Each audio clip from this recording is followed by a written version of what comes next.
What is up, guys? Welcome back to the channel and welcome to our mock off-season episode, where we not only give you a free agency preview with the new league year tampering period starting tomorrow, but we also give you a look ahead at the draft in April.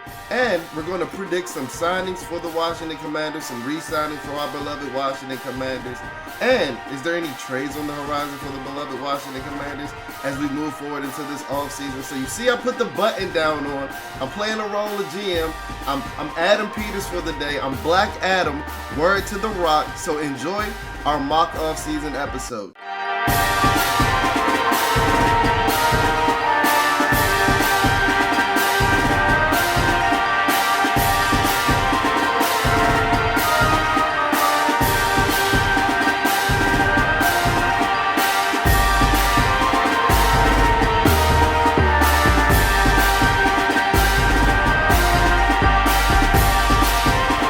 Okay, so as we start off this free agency preview, I actually want to look at the circumstances that are handed to our Washington Commanders regarding cap space and moves that we've already made. So I want to look in-house at some potential re-signings, but first I want to actually look at the amount of cap room, the amount of money we have to spend going into the 2025 offseason. So Adam Peters actually mentioned in his combine press conference, he said the numbers that you guys are seeing online, they're not true. They're hypothetical numbers. While they might be around the ballpark of what our actual money we have to spend, our actual cap space is, it's not an actual number. And it was reported last month that the NFL has actually increased their cap salary by about $24 million,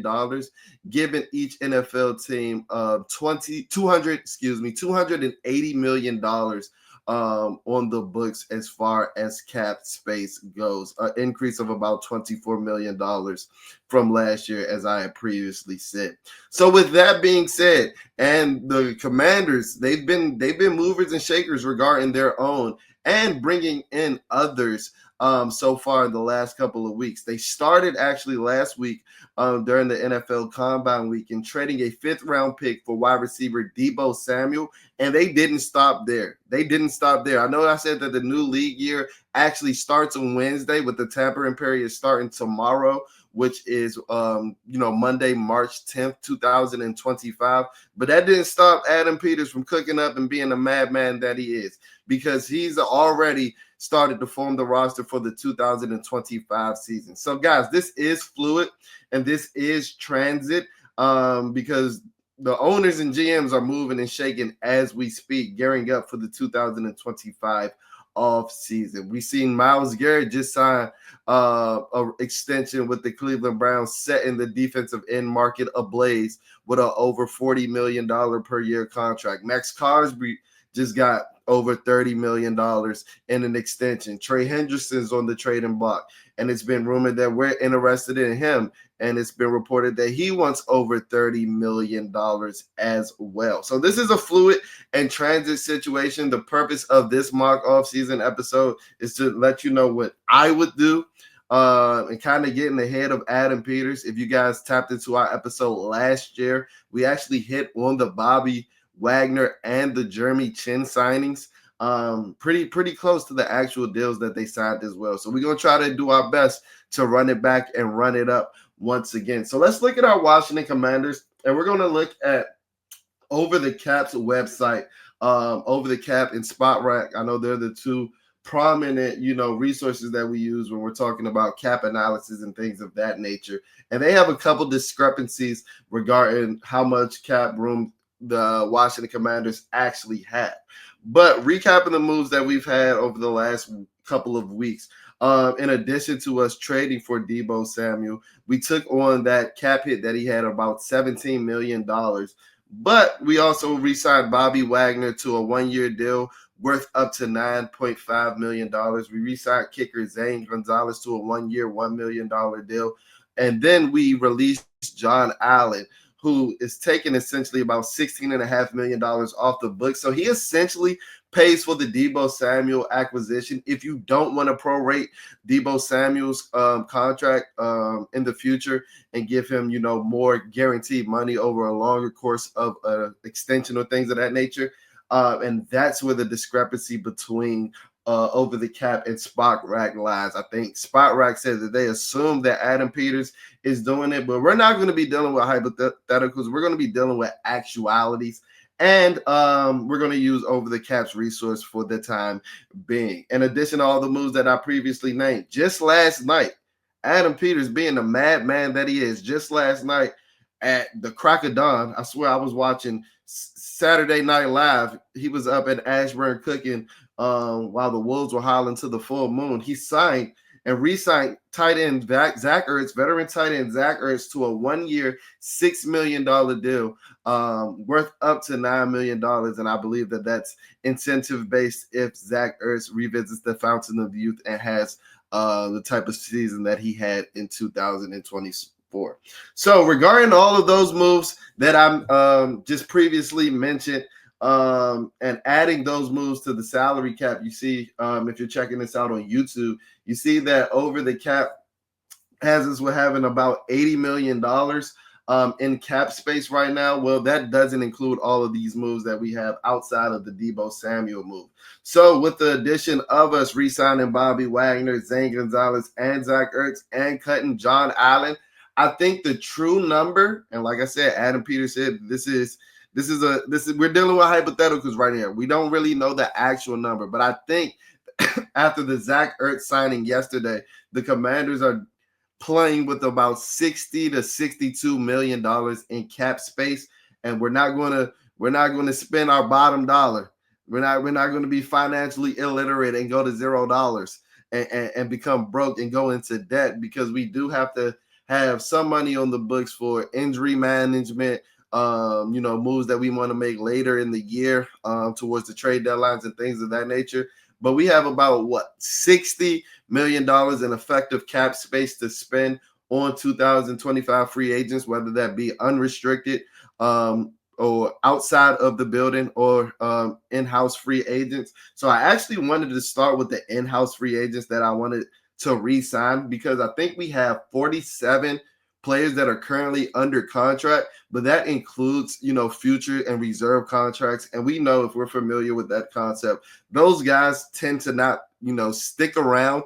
Those are more like training camp bodies, OTA bodies, mini camp bodies. While you can always find a diamond in the rough, the typical fashion of a reserve future contract is to have, those guys to fill out that 90-man roster as we move throughout the offseason. So some of those guys are included into, the 47 players out under contract, and we still don't have enough to fill the NFL, active NFL roster right now. I think the Commanders, I think it was reported prior to these moves that we had the second least amount of players signed under contract. So as Adam Peters mentioned during his combine press conference, the first thing that they're going to do is to look to bring in their in-house guys, bring in some guys that made an impact in 2024. And he already has done that with the likes of Bobby Wagner, Zane Gonzalez, and Zach Ertz. Some guys that I would hope to re-sign from the 2020 season and moving forward is a guy like Jeremy Chin. I would love to re-sign Jeremy Chin. I actually made a tweet. If you guys are following me out, follow me on Twitter. And if you're not, what are you doing? I'm not sure what you're doing, but I actually tweeted earlier this week. I think prior to the Bobby Wagner signing, when we hadn't done anything yet, and after the Eagles had signed one of their in-house free agents, and Zach Bond, actually tweeted, "Why haven't we re-signed Jeremy Chin yet?" And to be quite honest, to answer my question, I think the biggest reason that we haven't re-signed Jeremy Chin yet is because Jeremy Chin is going to have a market.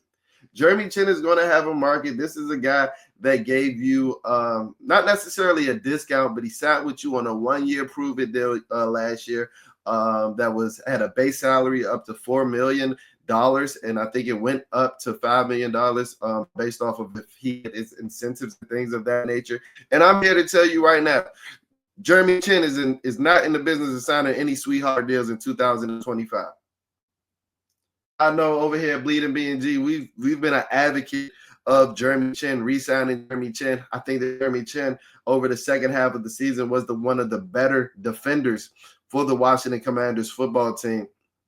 And I know a lot of our fans have it etched in our memory of him missing that tackle on the 60-yard run for Saquon Barkley to open up the NFC Championship game. But guess what?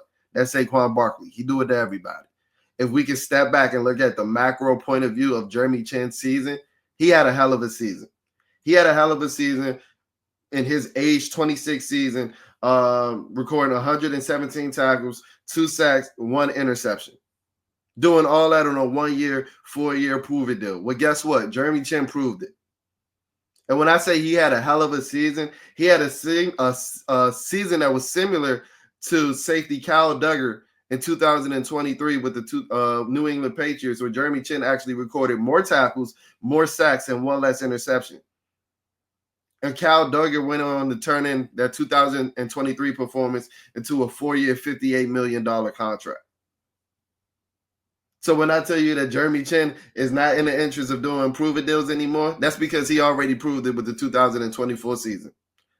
So that's why I kind of tuned some of you guys out when you swear that Jeremy Chin is a bum and he didn't have the season that I have spewed over here on these airwaves that he's had. Jeremy Chin was a dog this season. And I would love to bring Jeremy Chin back in the future on a longer deal. Like I said, this is a guy that's going into his age 27 season. He's hitting the market in his athletic prime. And one of the reasons why I predicted him to come to Washington last year is because he's a perfect fit for this Dan Quinn, Joe Witt defense. Think of Dan Quinn defenses. What is a staple of a Dan Quinn defense? Turnovers, absolutely. But having big safeties. No Diddy, pause. Having big safeties. You think of some of the guys that he's had in Seattle and Dallas, like a Cam Chancellor, like a J-Ron Kurtz. Jeremy Chin fits those athletic profiles to a T, and he's more explosive than both of those guys. And these are all the reasons why Jeremy Chin turned in the type of season that he had. You guys can remember going back to some of our weekly podcast episodes.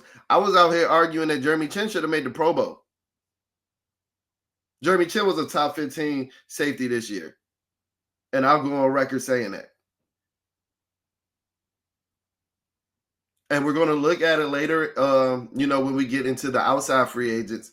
If the potential is there that Jeremy Chin doesn't sign. But a lot of you guys are talking about Talanoa Hufanga from the San Francisco 49ers due to his, ties that he has to Adam Peters, Javon Holland, due to his draft pedigree and what he did in 2023. Well, I'm here to tell you that Jeremy Chin had a better 2024 than all of those guys, than both of those guys. And for these reasons that I've mentioned, these are the reasons why I would give Jeremy Chin about a 3-year, $48 million deal, averaging out about $16 million per year. I mentioned Kyle Duggar with his 4-year, $58 million deal. That averaged out about $14.5 million. Well, guess what? The salary cap has gone up, and I can argue that Jeremy Chin had a better season. And he's younger than Kyle Duggar was when Kyle Duggar hit the market. These are all the reasons why I would run to the phone when the tampering period starts tomorrow, I believe at noon, to be calling Jeremy Chin. I honestly don't know why it hasn't been done yet, but I get negotiation. And I told you, Jeremy Chin isn't in the business of playing under a 1-year prove-it deal anymore, and he shouldn't have to. He proved it last year. We're sticking to some in-house free agents that I would love to sign. The next one would be tight end John Bates.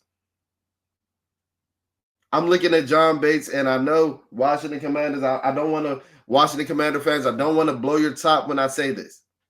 But there's been reports over the last week from multiple outlets that have said that John Bates is going to have a market. John Bates is going to have a market. And I believe the theme of this offseason for not only the Washington Commanders, especially this free agency period, for not only the Washington Commanders, but the entire NFL, is they're going to overpay for the guys that they really want. They're going to overpay for the guys that they really want. Because the free agency class isn't deep. It isn't the deepest. It's one of the most shallow free agent classes in recent memory. And the salary cap went up. So you're going to have to get into bidding wars for guys that you want. And with the reports that have been coming out, like I said, from multiple outlets over the last couple of weeks, it seems as if John Bates is going to have a market. And I totally understand it.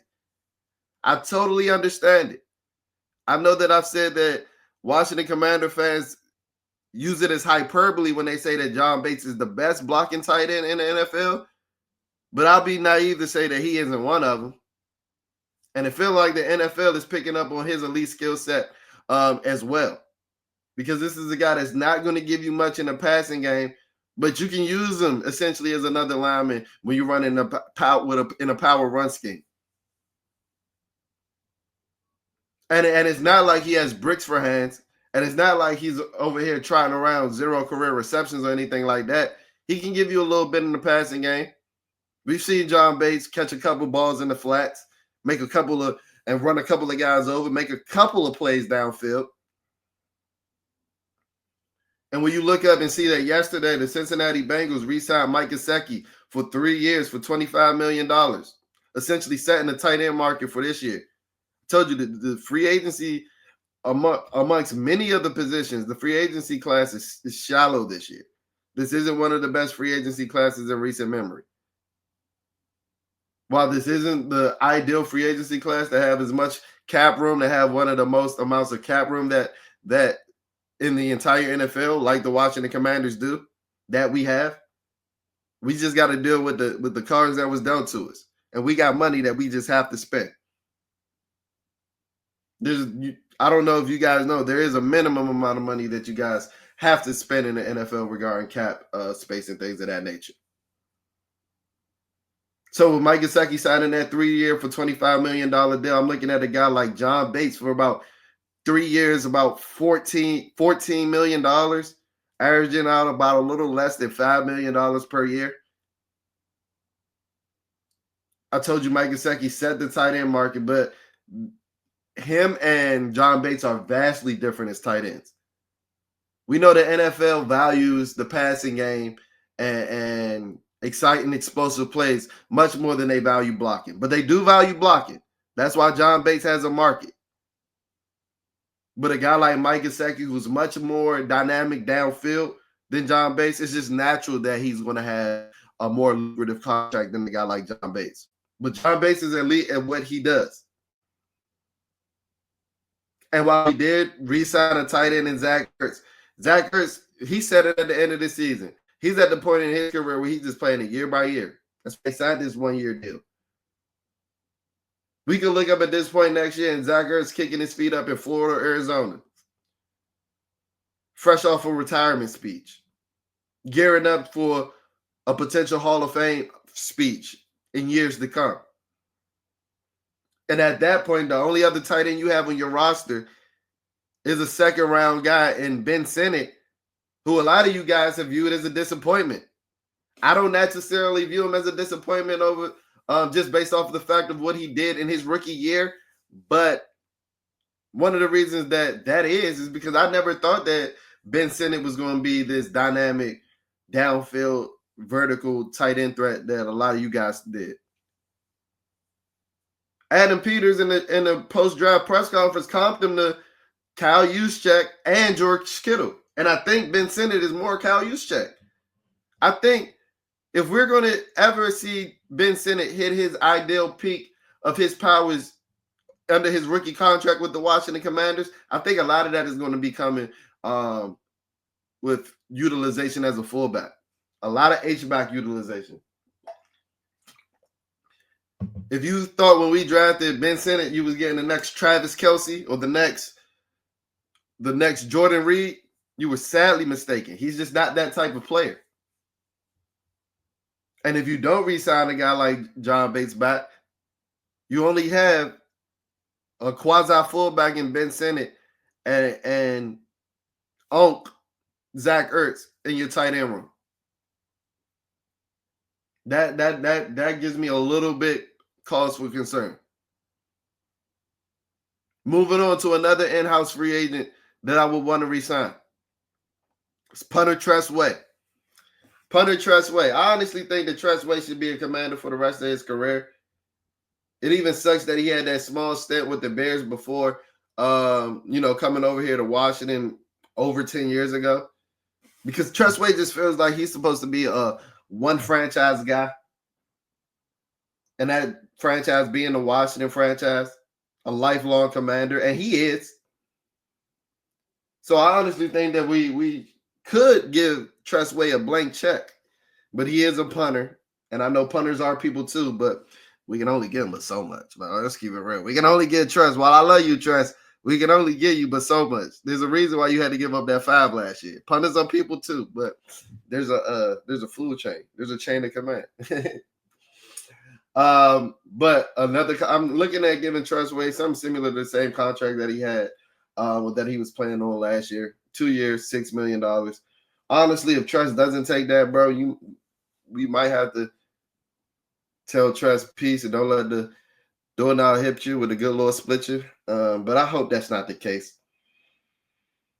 And then looking at the rest of the roster from the 2024 season, I think Marcus Mariota, De'Ami Brown, Dante Fowler, and Noah Igbenogany, I think these guys have all priced themselves out of what Adam Peters wants to pay these guys for the 2025 season and in the future. And guess what? More power to these guys. Golf clap to these guys. I think all of these guys can have a market. Marcus Mariota, due to just like the scarcity of good quarterback play throughout the entire league, teams are looking for good quarterbacks because they just simply don't grow on trees. And Marcus Mariota and damn near all of his performances that he had in last year, so he still got it to an extent. De'Ami Brown, that playoff De'Ami run, that joint, that's 2 games.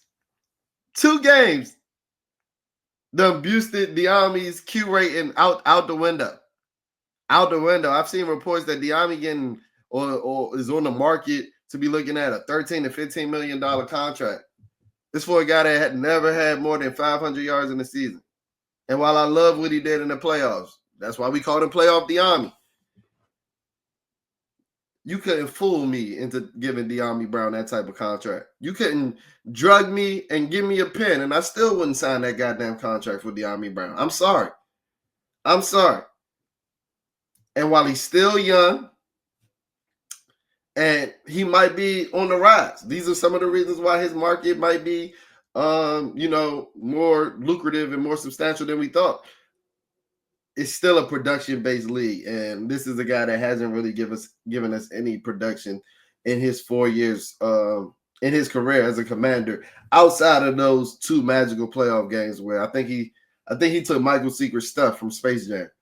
Dante Fowler, I was honestly glad to hear that Dante Fowler had a market, and I expected it. This has got to have over 10 sacks last season. But one of the reasons why I'm glad that he has a market is because while Dante Fowler, thank you for your services for the 2024 season, and I love what you did as a pass rusher. I could have set an edge better than Dante Fowler in the run game. And I think at this point, our defense needs more well-rounded players at the edge position. And Dante Fowler just simply isn't that. So I'm glad to hear that he has a market for teams that are looking for like a designated pass rusher, because he does that really well. But in the NFC East, in the black and blue division, where you're going against Saquon Barkley and you plan on playing in December and January and hopefully in February in years to come, you can't have a minus in the run game at that defensive end position because they just gonna expose it like they did this year. Saquon 60 to the house still haunts me 2 months later. And Noah Igbenogany. Noah Igbenogany had a solid season, damn near from September to February. And I think he's gonna have a market, and I really think that we want to slot Mikey Sainristil back into his what you guys have called his natural position at the nickelback position. And bringing a boundary corner. And I think that, Dan Quinn has actually mentioned that that's the ideal. That's the dream. That's his dream for, the Washington Commander defense when everything comes into fruition. And I think that, these guys are just simply price themselves out of what Adam Peters and Black Adam, want to do moving forward for the Washington Commanders. Hey, more power to them. No hard feelings. And yeah, shout out to those guys in their future endeavors. So this is what I want to do now. I want to actually look at the Washington Commanders depth chart, because as I mentioned before in our previous video where we actually ranked the biggest needs for the Washington Commanders going into the offseason, my rank, if you guys haven't checked out that video, go ahead. I'll actually tag that video at the end of this one. Go ahead and check that one out. I actually gave our ratings. This was a couple weeks ago, and this was before the Deebo Samuel news. I actually ranked our biggest needs going into the offseason as wide receiver number 5, cornerback number 4, offensive line, specifically interior offensive line at number 3, running back at number 2, and defensive end / edge at number 1. And if you look at, the 2025 projected depth chart, I mentioned some unrestricted free agents. But if you guys can see, like, the cupboard is bare. The cupboard is bare, especially in regarding depth with the offensive line position. If you look at a guy like Sam Cosmi, I'm not as optimistic as I think some of you guys are. I think Sam Cosmi has the potential of not playing until post-Thanksgiving. And that's 10, 11 weeks into the season. And we simply can't go that deep into the season having that big of a hole at the guard position. And this is a starter. This is a above league average guard. And then one thing that I do like about a guy like Brandon Coleman is that he gives you the flexibility of, having the potential of playing that left tackle position, or, if you do sign an upgrade at the left position, slot him on the guard. Ultimately, I think for the Washington Commanders, I think that guard might be the best position, even though I did like his film at tackle better coming out of team. I just think that, I've said in all the videos that I've done this offseason, my number one goal is to do anything that I have to do to compete with the Philadelphia Eagles. I think that they're that good. And I think that if you do that and you gear up to compete with them, I think that everybody else is going to fall by the wayside.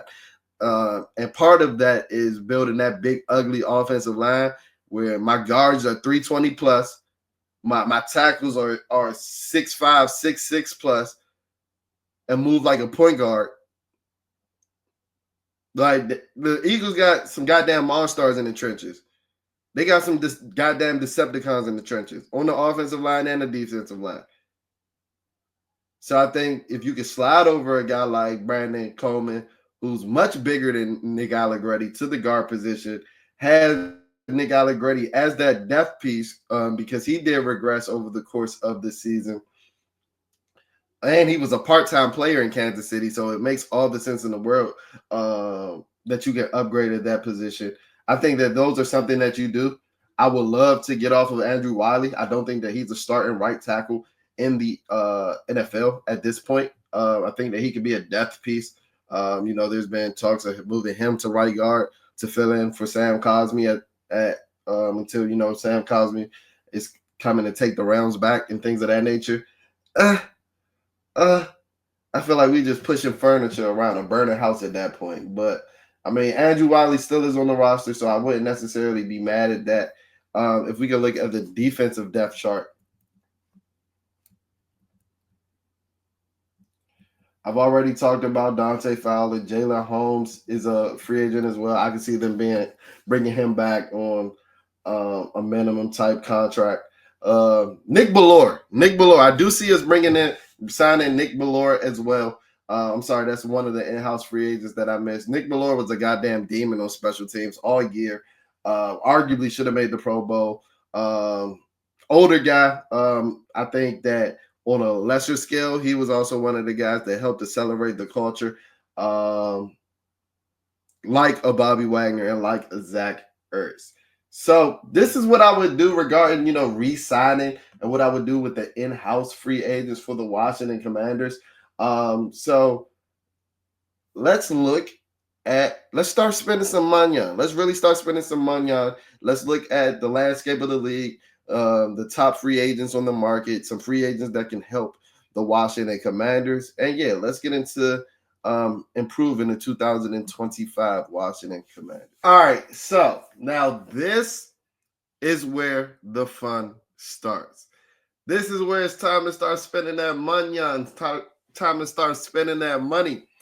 Uh, as we look at some outside free agents that we can bring in to help improve our team. So after I re-signed my free agents that I wanted to sign, my priority free agents, that left us with about 40 million, a little over $40 million left to play with for this 2025 off season. Um, and yeah, let's see what we can do. Let's see what we might be looking to do, what Adam Peters might be looking to do come tomorrow and within the next coming weeks. So as I mentioned a couple minutes ago, I said in my video where I ranked the 5 biggest needs for the Washington Commanders going into the 2025 offseason. Wide receiver was number 5, and that was prior to the Deebo Samuel trade. Cornerback was number 4. Offensive line was number 3. Running back was number 2. And edge defender was number 1. So I'll be the first to tell you, we're not looking at a running back during the free agent class. I might have said that yet last year, and Austin Eckler signing did surprise me a little bit, but the running back class isn't that great. Most of the running backs that are available that do have some credibility are going to want bigger contracts than the one that Austin Eckler signed last year. And ultimately, you don't really want to sign a running back going into his second season. I mean, going into his second contract when they hit the market, unless you have like a Saquon Barkley hit the market like he did last year. I still haven't forgiven Joe Shane and the New York Giants for that one. Still haven't forgiven him for that one. Still have PTSD from those Hard Knock episodes. So we're not even going to look at the running backs, but we're going to look at the other positions that I mentioned. We're going to look at the edge defenders. We're going to look at the offensive line. We're going to look at the cornerbacks, and we're going to look at the wide receivers. As I mentioned before, I don't think that wide receiver is that huge of a need as I did a couple of weeks ago after the Deebo Samuel signing, but we still only have 3 wide receivers on the roster right now in Deebo Samuel, Terry McLaurin, and Luke McCaffrey. And then in the offensive line, we're going to look at both the offensive guard and the offensive tackle position because, as I mentioned before, Brandon Coleman gives you the versatility to look at both because he has the capability of playing both. And I personally believe that Adam Peters wants to have that flex, to have that feather in his hat that he found a franchise left tackle in the 3rd round. So looking at some interior guard positions, especially with the injury to Sam Cosmi, the guard position might be more important to Adam Peters than the tackle position at this moment. And there's some good tackles in the draft. And we're actually going to do a mock draft at the end of this episode based off of how our free agency went. So let's actually start with the edge defenders because I believe that the edge defenders are the biggest need for our beloved Washington Commanders. And I think that the edge is where we can make our biggest splash going into free agency. So as you see right now, Khalil Mack right now is the top ranked edge on the market per PFF. And, he's actually the 5th ranked overall free agent on the market. PFF said Mack has enjoyed a late career resurgence over the past 2 seasons, proving he can still be a force as a pass rusher and a run defender. His 88 quarterback pressures in 2023 marked his highest total since 2016, and his 86.3 PFF pass rushing grade was his best since 2020. Mack's situation in free agency is eerily reminiscent of Von Miller's back in 2020 as he signed a $120 million deal with the Buffalo Bills, was more like 3 years and $52.5 million in reality. So I know when you guys read that Buffalo Bill Von Miller signing, that doesn't necessarily want to make you go run and sign a guy like Khalil Mack. But I'm here to tell you, especially for the guys that are tunnel visioned on watching the Commander football and don't really watch the rest of the league, I totally understand it. But I'm here to tell you that I do, and I'm here to tell you that Khalil Mack is still a dog. Khalil Mack is still a dog. He's still that player that's going to end up being a first ballot Hall of Famer. While he might not be at 100% what he was at his peak, he's at 90 and 85% of that. And I'm here to tell you that 90% of Khalil Mack at his peak is 10 times better than any edge that we had last year. I don't care how old he is. We said the same thing about Zach Ertz. We said the same thing about Bobby Wagner last year. And Khalil Mack fits that same pedigree. Guys that have arguable first ballot Hall of Fame careers, walking gold jackets, that have proved like the stereotypes, they're athletic phenoms. The stereotype doesn't fit them. Age ain't nothing but a number where they're concerned because they're athletic marvels. And Ben Stanton had a report yesterday that came out that said that, the Commanders are interested in Khalil Mack, and he's projected to have a market around 2 years, about $42 million, or I think it was like $22 million per.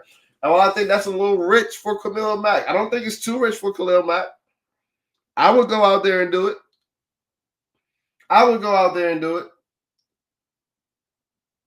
Because guess what? He was the second, per PFF, he was the second best run defending edge last year. And where was our biggest weakness on that defense? At the edge, at run defense. Sounds like a match made in heaven to me. And as I said at the beginning of this episode, the theme of this offseason, this theme of this free agency period is you're going to see guys get overpaid, especially for the guys that they want. And I feel like Khalil Mack is ready to chase a ring. And who better to do that with other than Jaden Daniels? I honestly think that the Los Angeles Chargers want to bring Khalil Mack back. They just cut Joey Bosa, and while I'm not necessarily as interested in a guy like Joey Bosa, Khalil Mack was the best edge on the Los Angeles Chargers last year by a long shot. I think he was the 5th overall edge in the entire NFL. And if Bobby Wagner and Zach Ertz didn't tell you to stop worrying about age, I don't know who will. I saw some people turning up their nose and scoffing at that projected contract that he's going to have. Why are y'all surprised by that? Did y'all not watch Khalil Mack last year? Or are you only looking at that 6.5 sack total and think that, Trey Hendrickson's got to be much better than this guy? I'm telling you, that's not the case. I would much rather sign Khalil Mack to a deal for 2 years, $20 million, than give up draft capital and sign Trey Hendrickson for a longer deal for over $30 million per year. I'm sorry. And I know some Commander fans aren't going to like that because y'all flamed me yesterday on Twitter when I said that I'm not as fond of trading for Trey Hendrickson as some of y'all. Y'all act like I said he was a bum. I know some of y'all like him because he looked like Ryan Kerrigan, but he ain't the second coming of Lawrence Taylor. Another available edge is Josh Sweat, who's coming off a strong postseason run. We saw what he did to Brandon Coleman in the NFC Championship game. PFF says Sweat signed an early extension with the Eagles in 2021, then revised the 1-year contract for 2024, which he made the most of, the tune of 8 sacks in the regular season. With the departure of Hassan Reddick and the unfortunate injury to Eagles legend Brandon Graham, Sweat had plenty of runway to boost his stock, and he did on his way to a 75.7 PFF overall grade in the regular season. Don't think that we will be. I think that Josh Sweat is actually going to have a pretty lucrative bag. I think he might sign somewhere close to where Khalil Mack is going to sign, but he might have a longer contract, being that he's almost 6 years younger, or a little over 6 years younger than Khalil Mack. And I don't necessarily think that we're going to be in a sweepstakes, but I wouldn't be surprised because you're killing two birds with one stone, boosting your edge, your defensive line, your trenches, and taking away from the trenches of the Philadelphia Eagles. Josh Sweat, I think that he's more of a product of the system, being where he was with those elite talents over there with the Philadelphia Eagles. But he's a good player through and through. But I don't necessarily think that he's the run defender that Cornerback is. And run defense, the edge position should be music to your ears for the Washington Commander fan base. Hassan Reddick, coming off of a tumultuous year with the Jets, playing a few games. It says Reddick's absence from the Jets to start the season leaves questions about how interested other teams will be in his services. His standout 2022 season featured career highs in both overall grade by PFF and sack total, and he was a reliable pass rusher from 2018 and 2013, earning a pass rushing rate of at least 65 each season before logging a career low 52.9 mark this year. So already still only 30 years old. This is a guy that I think you might be able to get at a bargain. And I think this is a guy that I'm interested in if we strike out on a guy like Khalil Mack. Not saying that Hassan Reddick is going to be, your down in and dead, down out edge. But as I mentioned, I think that at this point, and PFF talks about his cachet rate and not being the highest, being that some teams are wondering how interested he is, how in love he is with the game at this point. I think that you can get him for a bargain, and I think that he's a guy that, can potentially give you impact if you pair him with another edge defender on a rotational basis, kind of taking the Philadelphia philosophy, because we see how much they rotate their guys in the front seven. I'm interested in a guy like Malcolm Koinks. He suffered a injury before the 2024 season, but his 2023 season, the back half of it, he was a goddamn terror. It was big things expected for Malcolm Koinks in the 2024 season before he got his injury. But at the back half of the 2023 season, he was damn near producing at the same rate as Max Crosby, and Max Crosby just got a $30+ million extension per year. Malcolm Koinks this is a guy that even with his injury, he's still ranked in the top 20 free agents per PFF.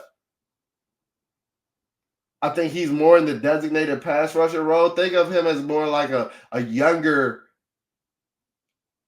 example of what Dante Fowler gave us this year, but I think he's a little bit better than Dante Fowler. Dante Fowler was such a minus in the run game. Like I said earlier, I could be better than Dante Fowler in the run game.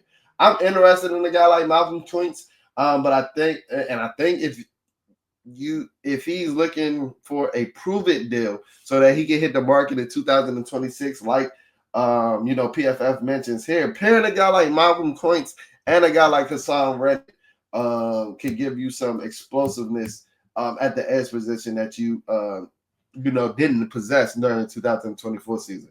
Brandon Bowden actually re-signed with the Cardinals this year. I mean this morning, excuse me.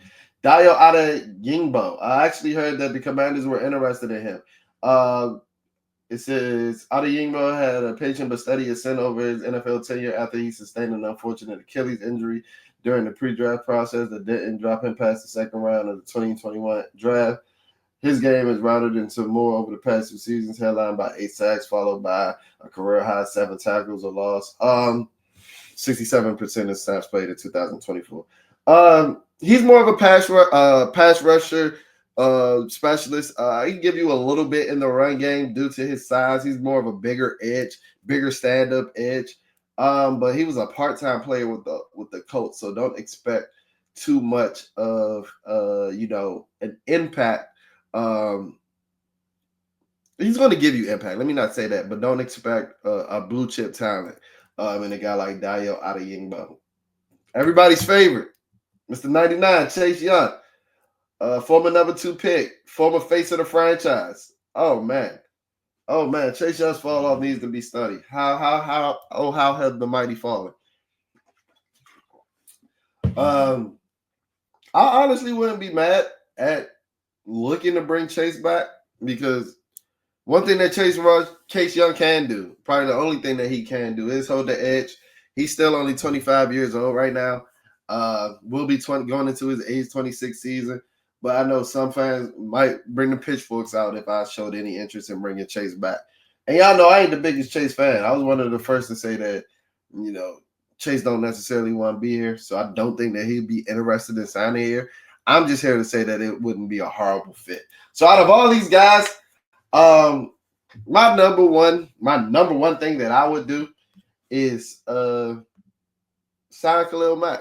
Give Khalil Mack that big splashy contract.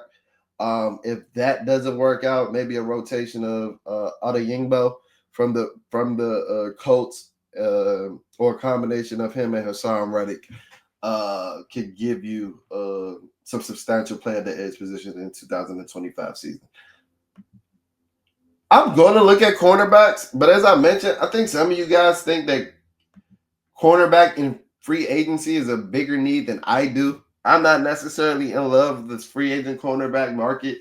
I would much rather go, and it's kind of like with the running backs.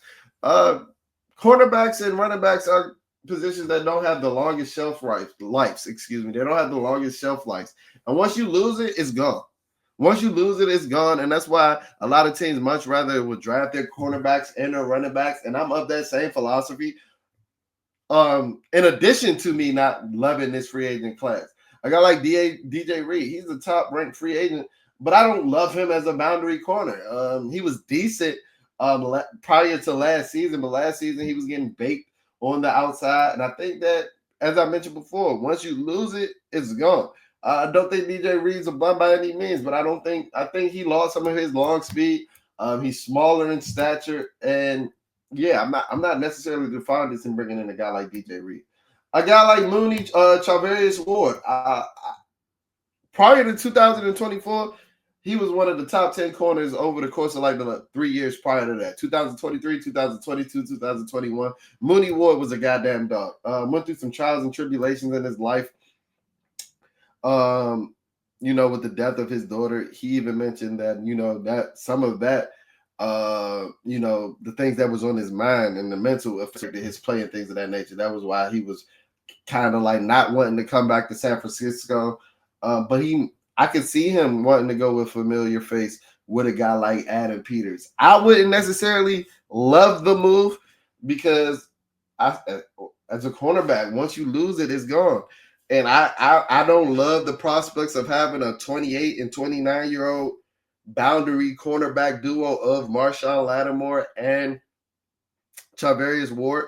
I would like a guy that can run a little bit and have some youth at that position, because Mikey Sainristil wasn't even a youngest. He's not the youngest rookie. I think Mikey Sainristil is going into his 24-year-old season. So I would love to get more youth in that cornerback room. But I can see a guy like Adam Peters being interested in Mooney Ward. I'm interested to see what his contract's going to, call for with his 2024 season being as rough as it was.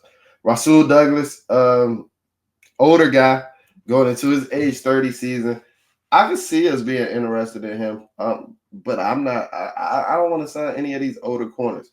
Byron Murphy will probably be the cornerback that I'm most interested in, just due to his age, his production that he had. You see, PFF had him as the 22nd ranked cornerback in all of football last season. He was one of the best players on that Minnesota Vikings defense. That was one of the best defenses in the NFL last year. You see, PFF said that he signed a contract during the 2023 offseason, and he played up to that deal. And he's a good fit in the Brian Flores uber aggressive defense. His 6 interceptions in 2024 were tied for the most among cornerbacks. I saw reports saying that Byron Murphy might be in the line or looking for a $17 or $19 million average value deal. And I think that he's a fit for this Dan Quinn defense, if I'm being 100% honest with you. You see, he had 6 interceptions in 2024. Dan Quinn, Joe Witt defenses preach turnovers. Think of what Trayvon Diggs has done in that defense. Think of what, Dan Quinn City wanted in that defense. Think about what Deron Bland has done in that defense. And I honestly think Byron Murphy and Deron Bland are similar type corners. And another guy that I'm interested in is a guy like Asante Samuel Jr. Smaller guy, but has shown some capability on playing in the outside. I think him adjusting to Jesse Minter's scheme, that new scheme in the defense, transitioning from Brandon Staley's scheme, kind of took him a while to get acclimated. And he's a minus in the run game. He about as good as Emmanuel Forbes in the run game, but he's much better, and he's giving you that positional versatility with the options of, or giving you the potential to play the boundary as well as the nickel position. Let's look at the offensive line. So, as I said, we're going to look at both the guards and tackles.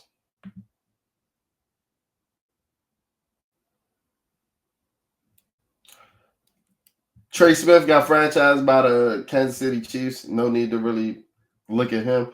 Will Fries is a guy that was playing damn well before he got injured early in the season. I don't know if that's small sample size. I think he got hurt in week 5. Matter of fact, PFF said, yeah, he got hurt in week 5. He said Fries made tremendous strides over the duration of his rookie contract and could be the next guard to cash in during free agency period over a wave of big deals that landed in 2024. Unfortunately, Fries fractured his tibia in week 5 against the Jacksonville Jaguars and underwent immediate surgery, but he had earned an 86.8 PFF overall grade and 268 snaps up until that point. I can see us being interested in a guy like Will Fries, but the guy that I am interested in, and this is the guy that I'm actually predicting to be the first big splash signing that we do outside of Washington, outside of re-signing any of our guys, and that's Tevin Jenkins. Tevin Jenkins is a dog when he's healthy. The problem is Tevin Jenkins is rarely healthy. Tevin Jenkins was a 13th ranked guard per PFF last year out of 77 guards. And I saw it up close and personal when I was at the Washington Commanders Chicago Bears game this year. Tevin Jenkins dominated Deron Payne and John Allen all game. Former first round pick. He came into the league with back issues, but that didn't stop because he's so talented. That didn't stop the Chicago Bears from drafting him in the first round.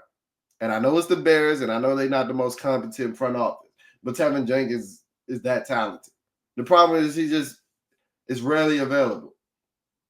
It says that Jenkins is a force to be reckoned with on most Sundays. The issue over his career thus far has been getting on the field on Sundays. Sounds exactly like a PFF. Hey, we here, bro. There are some occasional whiffs to clean up in pass protection, but it can't exactly help his pass set footwork going from right tackle to left guard while also rehabbing a bunch of injuries over his rookie contract. Fellow 2021 second round pick Sam Cosmi signed a 4-year, $74 million extension before the 2024 campaign, which can serve as a favorable comparison for Jenkins. Also, Cosmi kicked in time from tackle to guard and missed some time from injury due to the first 3 seasons. All right, so we might not be as in on Tevin Jenkins as I thought. But Tevin Jenkins has missed much more time over the course of his rookie contract than Sam Cosmi did. I know that Sam Cosmi signed a contract for what I think was that 4 years, $70 million. That's a little under $20 million. It's like $18 million per. I don't know if Tevin Jenkins is going to demand that type of market, but I can see him looking for about 15 to 16 million per. As I mentioned before, when he's on the field, he's damn good. And this is a guy that fits the mold of us gearing up for the Philadelphia Eagles. Tevin Jenkins was what, 6'5", 330 pounds, and he's shown you he's had the talent to play both tackle positions. Now he's slotted over at left guard. And I'll tell you, if you do spend the bag on a guy like Tevin Jenkins, and I know I'm feeling like Dan Snyder must be the money, but like Dan Snyder spending all his money on. But I think outside of a guy like Khalil Mack, Tevin Jenkins will probably be the number 2 overall free agent that I would dig into the wallet, dig into the pocket bag, the pocketbook a little deep for.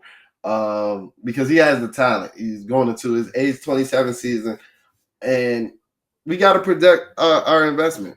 We got to protect our investment in a guy like Jaden Daniels. But if we don't want to make a big splash signing, I can absolutely see guys like, so Tevin Jenkins was under the tackle clarification. No, he's under the guard clarification. Correct. So if we strike out on a guy like Tevin Jenkins, I could easily see us bringing in a guy like Patrick McCarry as a depth piece to compete with, Nick Allegretti. You're not going to be giving him a $16 million contract. He's more along the lines of about $9 to $10 million. And he's coming from a good organization that emphasizes trench play in the Baltimore Ravens. I know he kind of had a rocky beginning of the year, but once he got settled into things last year, he was pretty damn good. And you can also look at a guy like Aaron Banks, who has ties to Adam Peters. Adam Peters was a part of the front office that drafted Aaron Banks in, I believe, the 2021 draft. Hasn't always been a full-time starter with the San Francisco 49ers. This is why his market might be a little bit compromised. But I've seen teams talk about he's going to be projected towards that $12 million per year mark. And if you ultimately sign him at that rate, you're signing him to start. And I think that he is a fit with what Cliff Kingsbury and Anthony Lynn want to do with the run game. This is a guy that was under Anthony Lynn's, coaching staff and tutelage with Anthony Lynn being the run game coordinator in San Francisco as well. I could definitely keep an eye out for Aaron Banks. I can see Aaron Banks being a guy that we're interested in and being one of the earlier signings for Washington, because I've heard that he's projected to have a market. And last but not least, for the outside free agents, we can look at the tackles. Don't love this tackle class. As you know, Ronnie Stanley signed back with the Baltimore Ravens yesterday after having a renaissance of a year after 2 down years. But Ronnie Stanley, if we can remember, like 2019, Ronnie Stanley had put up one of the better, left tackle seasons in recent memory. Didn't quite play to that level when he came back from his injury, but he's getting closer and closer back to that form with a 79.6 PFF blocking pass blocking rating during the first 12 weeks. The Baltimore Ravens re-signed him, so we're not going to spend too much time on Ronnie Stanley, because Baltimore is a good organization. They don't let good players, especially good left tackles, hit the streets. Don't want to re-sign Cam Robinson. Not interested in Cam Robinson. Never really lived up to his draft type. Never really lived up to his draft pedigree. Tyron Smith belongs in the old folks' home. Alaric Jackson, I can see as being interested in Alaric Jackson. Still in his age. No, Alaric Jackson re-signed with the Los Angeles Chargers. I told y'all this is fluid. This is transitive. Transitive, because shit, somebody might have made some moves since I started this video. I know this is a long form video, y'all. Y'all gonna have to bear with me, but you come to Bleeding Me and you for the most raw, uncut, and unfiltered analysis on your Washington Commanders. A guy like Jedrick Wills, I'm interested to see what his market is, what his market commands. Former first round pick. As I told you, I'm not as fond in a guy like Andrew Wiley. Jedrick Wills has been a bust to this point, but him, transitioning from left tackle to guard to, if we can get him back to his natural position, what he was coming out of Alabama at that right tackle position, I think that there's still some potential there. And he's still only 25 years old. So I wouldn't mind taking a flyer on a guy like Jedrick Wills on a prove-it deal as well. So that'll do it for the outside free agents and some guys that can help improve our roster for the 2025 season. Now, to wrap up the mock off-season episode, before we do that, out of all the guys that I've highlighted over the course of this looking at the outside free agents, the guys that I'll be most interested in giving bags to or making moves for is Khalil Mack, which has been rumored that the Commanders are in on him, giving him that $20 to $22 million per year bag. Um, I'm interested in bringing in these guards. Tevin Jenkins, it depends on what his market looks like. But if he's trying to comp himself close to that Sam Cosmi deal from last year, I'm out on the Tevin Jenkins market. And at that point, you can take a flyer on some other former, first round, guys that just didn't pan out, like a Jedrick Wills. Patrick McCarry can be a good depth piece as well. And what was the last one that I was missing?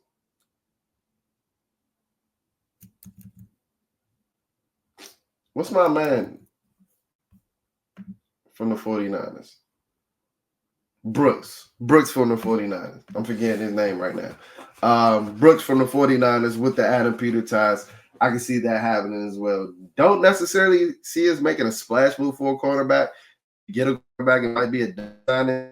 But yeah, that's what I think Adam Peter will do. That's what I would do is black Adam. And now let's take a look ahead to the 2025 draft and what we would do if we had made some of these free agent signings that I've mentioned in this video. Man, I got so excited. I almost forgot about the wide receivers. And as I mentioned at the beginning of the video, even with us, trading for Deebo Samuel, I do still think that we're going to be active in the wide receiver market, and not only the free agency period, but the draft period as well. Because if you know anything about Deebo Samuel, while he can be dynamic with the ball in his hands, he's anything but a traditional wide receiver. A couple years ago, he called himself a wide back. And that might have came to bite him in the ass, to be 100% honest with you. But he called himself a wide back, and just simply because he's more so of a gadget guy. He's just a guy that you want to get the ball in his hand. So even though he's listed as a wide receiver on the depth chart, we can use him in a number of ways. You still need traditional wide receivers that's going to run the entire route tree. And these are some of the reasons why I think we're going to be active on the wide receiver market. So if we can look at some of the free agent wide receivers, T. Higgins is going back to the Bengals on the franchise tag. It's rumored that Chris Godwin's going to get over $25 million a year, more than likely going back to the Tampa Bay Buccaneers. So I'm not necessarily interested in that. Amari Cooper, while I think he still can be productive, I'm looking for a guy that can win downfield a bit more than Amari Cooper. He's never been a burner, and I think he's lost a step. Benjamin St. Juste had one of his better games of the season against Amari Cooper, so that should tell you everything you need to know about Amari Cooper. Same with Stephon Diggs. While I think these guys are still talented, I don't think that Stephon Diggs can win downfield as much as he once was, especially coming off of an ACL injury. So I'm not necessarily interested in bringing him in, and I know that his contract is going to potentially be lucrative. Same with DeAndre Hopkins. Marquise Brown was a guy that I was potentially interested in, with him having familiarity with Cliff. If we can remember going back to just 8-9 months ago, people were projecting Marquise Brown to be the wide receiver one in Kansas City. It was even murmurs coming out of Arrowhead or Kansas City that Marquise Brown had even had a better training camp than Rashee Rice. And we saw what Rashee Rice did at the beginning of the season prior to his injury. So I was interested in a guy like Marquise Brown. He can win on the boundary. He can win downfield. But he re-signed with the Kansas City Chiefs yesterday. I think Xavier Worthy did more work than his agent on that one. I don't think that it's a coincidence that he signed on the same day that Xavier Worthy got arrested. Darius Slayton is a guy that's been hot on the rumor mill amongst the Washington community. Shaky quarterback and offensive line play arguably limited Slayton's production during his time with the Giants, which is unfortunate for a player who is threat to break off an explosive play at any moment. The former fifth round still nonetheless had 4 seasons of at least 700 yards on 15 yards per reception over the first 5 years in the league, which is harder to do when the quarterback has little time waiting for the longer developing routes downfield. Slayton is also the 2024 Walter Payton Man of the Year nominee. He shows to be an asset in any locker room. That sounds like something that we will love. Somebody that's capable of winning downfield. I think that Slayton's around 6'2". He ran a 4.38 40. I think he came out in the 2019 draft. But Darius Slayton is rumored to get $13 million, and I don't necessarily feel that while we're going to be active in the wide receiver market, I think that there's better value. Keenan Allen doesn't get me what I want as far as winning downfield. Deontay Johnson doesn't seem like the locker room guy. That Dan Quinn and preached his brotherhood about. Deontay Johnson was on 17 teams last year just simply because he was malcontent and couldn't get his attitude together. Mike Williams as well. Maybe if this was 2019, but doesn't really give me the downfield winning, even though he can only win on the go route. I'm looking for somebody that can win more consistently. A guy like Josh Palmer PFF doesn't have a write-up on Josh Palmer, but I think Josh Palmer has potential. Wasn't necessarily able to, crack the surface of his potential with the Los Angeles Chargers, but he did have some years with playing behind Mike Williams and playing behind Keenan Allen where he was still able to produce. I think he's put up over like 506 or 600-yard seasons at some points. And I think that he gives you enough juice downfield where he has the capability of giving you that positional versatility, being a big slot, but he can win on the boundary as well. And with him only being 25 years old, I think this is a way that you can inject youth into your wide receiver room. Outside of the draft. The same thing, I feel the same way about Elijah Moore. If we can remember just 3-4 years ago, Elijah Moore was one of the hottest wide receiver prospects coming out. I think it was the 2021 draft. And then he went to two horrid situations, playing with the Jets, playing with Zach Wilson, then going with the Cleveland Browns. And we all know about that, quarterback situation with the diddler Deshaun Watson out there. But I think this is a guy that still has a lot of potential left. He'll be going into his age 25 season as well. And this is a guy that A.J. Brown has talked up and said at times that, Elijah Moore was more talented than me coming out of Ole Miss. And I still think that talent is there. The PFF numbers aren't doing him any favors, ranking 110th out of 133. But I think that this can be your twitched up version of what Jamison Crowder gave you last year to not even a 2.0 extent, to a 3.0 extent. He can be that type of player. I believe he can, help you in a return game as well. And I don't think that his contract is going to be, demanding. I don't think his market is going to be as demanding, being that, his production isn't there. Because I think a lot of it has to do with the context of the situations that he's been. He's been in two less than ideal, situations for a wide receiver to start his career. But I think a lot of talent is there. And going into his age 25 season, I think that's a guy that's worth taking a flyer on as well. One name of one position that we went over already that I actually missed, and I apologize for it because I can't believe that he was rated this low, and that is cornerback Paulson Adebo. Paulson Adebo, I'm a big fan of Paulson Adebo. I was a big fan of him coming out of the draft when he was coming out of Stanford. It says Adebo was remarkably productive to start the 2024 campaign before a broken femur knocked him out for the remainder of the year. Following the trade deadline departure of cornerback Marshawn Lattimore, Adebo would have had half a season's runway to get truly tested as the number one outside cornerback week in and week out, which would have said a lot about his market. Now Adebo will face questions about his recovery timeline during the peak negotiating window. Those last two sentences are why I think Paulson Adebo market will be compromised, because Paulson Adebo was on his route to be having or be signing a contract worth $20 million average annual value in September. There was an argument late in 2023 and early in 2024 who was actually the Saints cornerback one between Paulson Adebo and Marshawn Lattimore. Paulson Adebo was having that type of career arc and career trajectory after having a rough couple of seasons or rough rookie year with the New Orleans Saints. He was finally coming into his own before he broke his femur. And his femur and the questions about, is he capable of being that guy that lines up against, X wide receivers on the boundary week in and week out? Those are the only two things that's compromising Paulson Adebo's market. And I think that we should strike while the iron is hot. I think that we should strike while the iron is hot and give, us the potential of pairing this former Saints cornerback duo. Because if we can look at when Marshawn Lattimore and Paulson Adebo started side by side, the Saints had some of the best pass defensive numbers in the NFL. And this is a guy that's going in his age 26 season. And I know PFF has brought up questions about his recovery, but if you follow him on social media, if you've checked out anything that he's posted lately, he's out there doing black flips. Like he's out there running full speed. And I know you get a little different when the lights get bright. I get it. I totally understand it.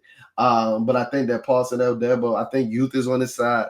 And I think that if he's able to bounce back from a broken femur, which is a broken bone, which most athletes typically come back from, he should be able to, solidify that boundary cornerback position for any team that signs him. So this is what I'm going to do. I got a little carried away. So before we get into the mock draft, I'm going to make my official free agent predictions. I'm going to make my official free agent predictions as if I was Adam Peters. And I think this is what we ultimately do during the 2025 free agent offseason period. I said that we have about $60 million to spend. You don't want to spend all of it. So here's what we're going to do.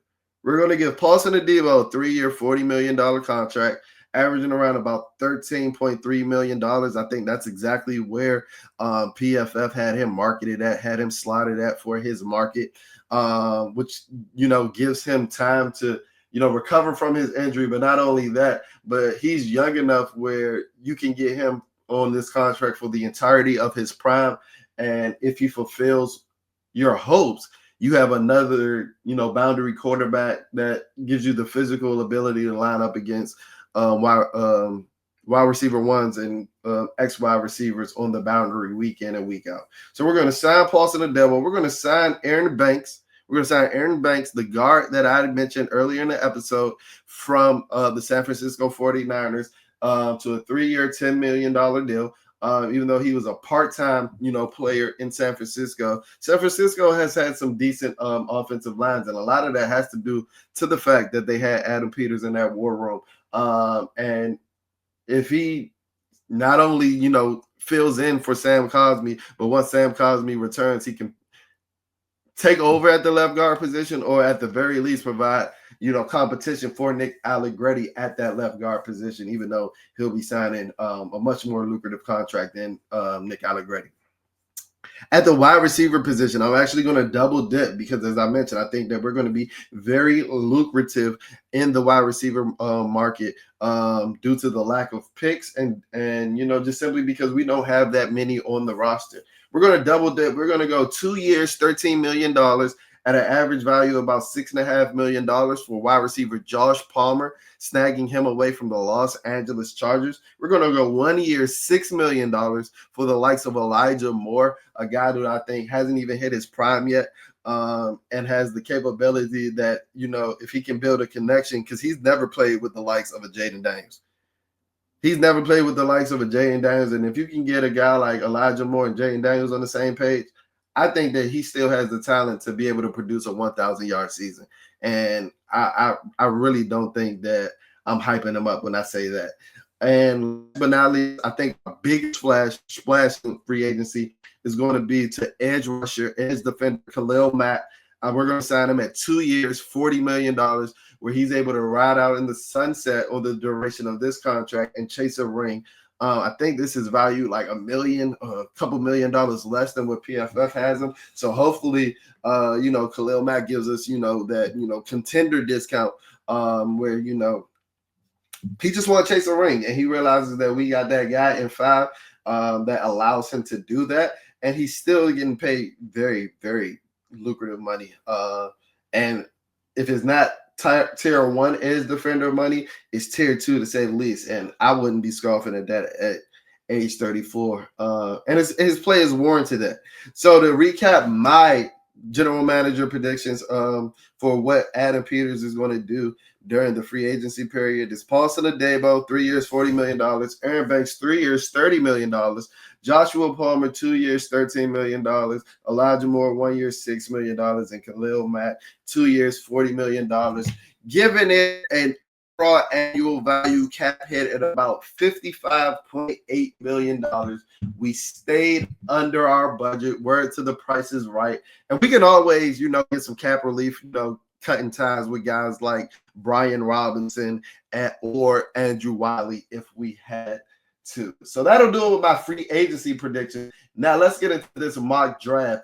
If we were to have this free agent period where I sat these guys, this is what we would do in our mock draft come April if we were Adam Peters. And lastly, to wrap up this video, we're going to do a mock draft simulator as if we had the offseason that we've had so far, where we re-signed Jeremy Chin, we've re-signed John Bates, we've re-signed Tressway, and then we've like Adebo, Aaron Banks, Joshua Palmer, Elijah Moore, and Khalil Mack. So we'll address our needs. I didn't get a defensive tackle in free agency. I didn't get a running back in free agency. The draft is known for being super stacked and super deep at this position. We're going to go ahead and have our 7-round mock draft. We're going to go fast so we can get you guys out of here because I know this video is going to end up being super long. And yeah, thank you guys for staying tapped in for Bleeding BNG. So to tell you right now, my philosophy is to get as many picks as possible. And we have one offer right now. The Washington Commanders, we are going to be giving up our pick 29 for pick 231. The Chicago Bears are offering pick 39 and pick 72. I'm honestly going to take that because, as I said, I think our biggest needs as of right now are running back, defensive tackle, and I think that there isn't much of a drop-off from 29 to 39. And then we get an additional pick in which I believe is a 3rd round and pick 72. So now we're back on the clock. The Minnesota Vikings are offering pick 64 for pick 97 and a 2nd rounder for our pick 39 and pick 197. Can't do that one, my boy. We're back on the clock. We're still on the clock, excuse me. And the Colts have come with an offer, offering pick 45 for 2026 2nd rounder for pick 39 and pick 197. While I am tempted, y'all not going to remember that I got that 2nd round pick next year. So we're going to reject that one. And we're going to make a pick from pick 39. We have Coastal Level, we have Tyleek Williams, we have Donovan Ezaraku, Kenneth Grant, Donovan Jackson on the board. As of right now, I'm going to take Donovan Ezaraku, pass rusher edge out of Boston College. I think with the offseason that I've had, he can learn under the tutelage of Khalil Mack. He has the RAS score to fit what Adam Peters likes. He has, the pedigree to fit a Dan Quinn defense, the arm lift, the short shuttle time. I think that's a home run pick, especially at 39. I honestly don't think he'll be there at 39 come draft time, but hey, that ain't today. We're back on the clock at pick 61. The Bengals are offering pick 69 in the 2026 3rd for pick 61. While that is enticing, y'all not gonna remember that I have that pick next year. So the Chargers are offering pick 86 and a 2nd next year for pick 61 and 197. We're gonna reject that one as well. We're gonna reject this as well.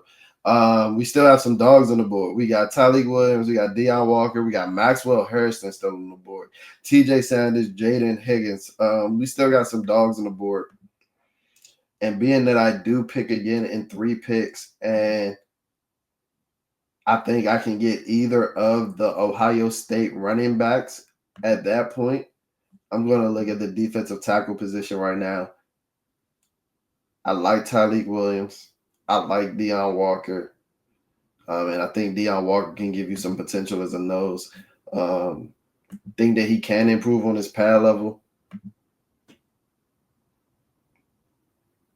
Matter of fact, yeah, we're gonna take Tyleek Williams. We're gonna take Tyleek Williams here. Get us a winner. And we're back on the board. Pick 72. The Vikings offers in pick 76 and pick 172 for pick 72. Let's see what running backs I still left on the board. Oh, so Quinshawn and Travion Henderson went back to back. They were within 3 picks of each other. Wow. We still have Bayshul Tootin on the board. TJ Sanders, Alfred Collins, Jared Wilson, center I like a lot.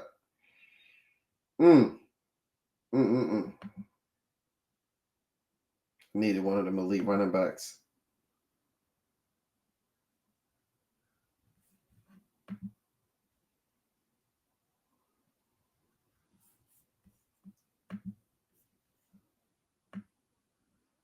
I'm sorry for my people listening to audio only. I'm being indecisive adding right now.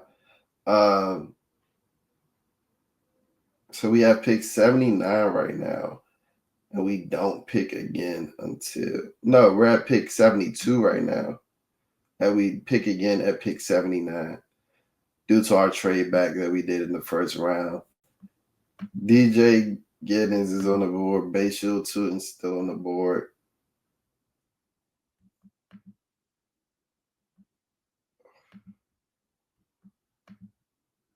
Dorian Strong still on the board. And I feel like we do need to go cornerback. Even though we did end up with Paulson Adebo, I feel like we've addressed a lot of our needs. Do I reach for Bayshul Tootin here when I can get him at 79? Not a huge Karen Scottable fan. What wide receivers?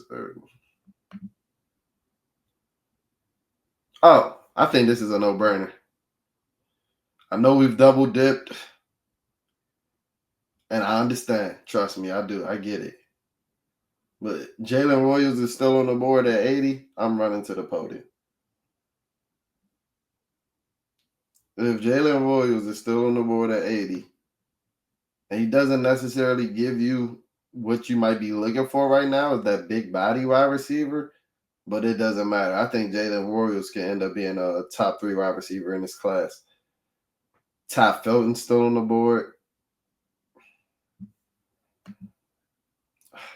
This decisions.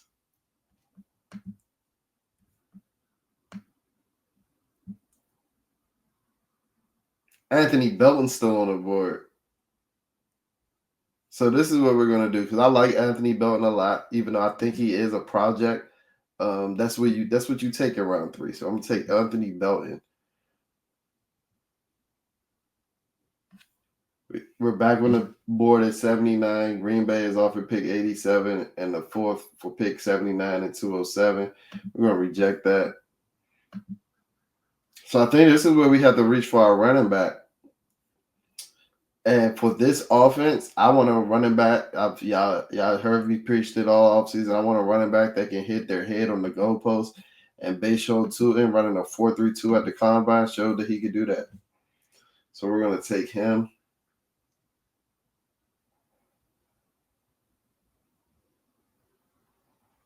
And now we wait until pick 197.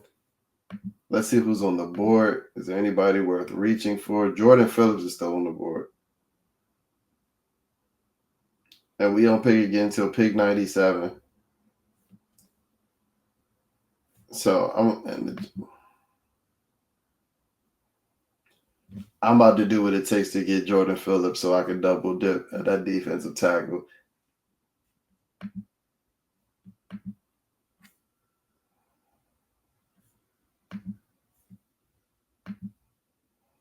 We're going to give up 197 and a 4th. So we've given up 197 and a 4th next year to trade back up in the 5th round and draft.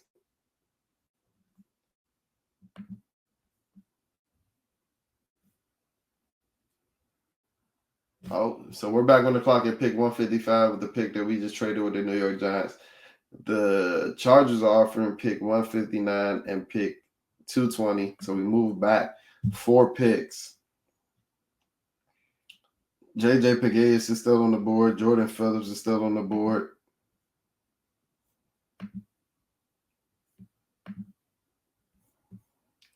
Those are probably my 2 favorite defensive tackles. Aeneas Peoples is still on the board.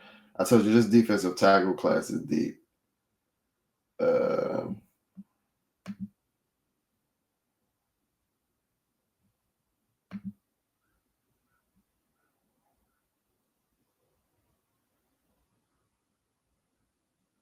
Tadai Buchanan. The top overall prospects on the board are Jordan Phillips. Yeah. We're going to double down. We're going to take Jordan Phillips, double down on the defensive line. Since we didn't take any defensive linemen, any defensive tackles in free agency. So now we have one more pick at 207. And Aeneas Peoples is still on the board. Wow. Do I triple down? Hey, we need run defense. One thing you can't say after watching the Washington Commanders in 2025 is that we can't have enough run defenders. Or I could potentially double up on the running backs. Donovan Edwards still on the board. Jadon Blue still on the board.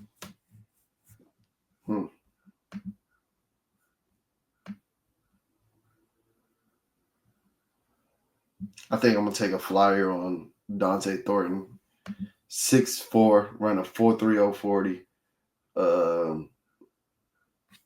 And yeah, at this point, you're looking for fits. And I told you, we're looking for somebody that can win downfield.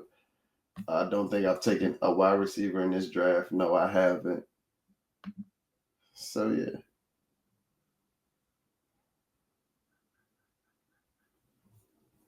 That's how we'll close out this draft.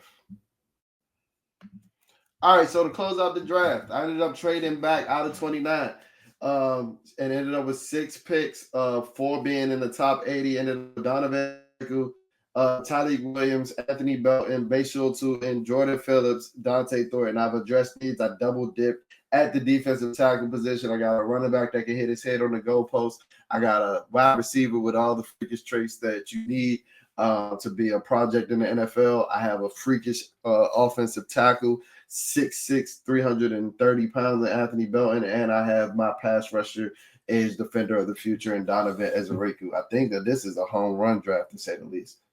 I think I stole this draft, to say the least. So that'll do it. That's a wrap. I know I kept y'all for a long time. Thank y'all for who stayed tapped in with me the entire time. That'll be a wrap for our mock off-season episode. I'm about to take my Black Adam hat off for today. Or did Black Adam wear a mask? I don't know. I don't be tapping to superheroes like that. But as always, if you're not following us on social media, what you doing? Follow us at BleedingBNG, BleedingBNG on Instagram, or BleedingBNG on X. Only one G at our X handle, BleedingBNG on Instagram. And yeah, thank you guys for tuning into the episode. I appreciate your support.